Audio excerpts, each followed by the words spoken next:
Welcome to Tenor Tech, where I solve the problems you didn't even know you had. You begin by confirming prerequisites. Check your iPhone model and iOS version, make sure you have enough free storage, and sign into your Apple ID. Once done, back up to iCloud or to a computer so you can restore if needed.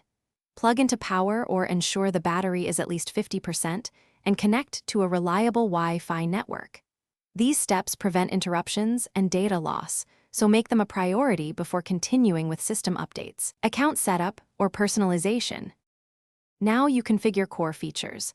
Update iOS through settings right arrow general right arrow software update to get security patches and new capabilities. Next, set up Face ID or Touch ID and a strong passcode. These protect your data and simplify authentication. Adjust privacy settings to limit location, camera, and microphone access for apps. Then personalize Control Center, widgets, and notifications to streamline daily tasks, and create focus modes for work or sleep, so your phone reduces distractions when it matters most.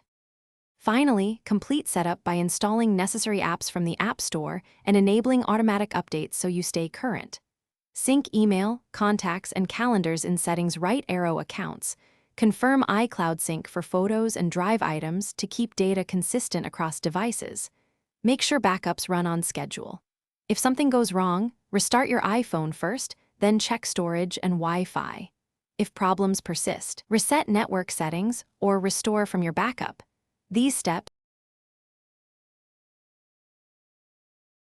Thanks for watching. Subscribe to keep your life in tune.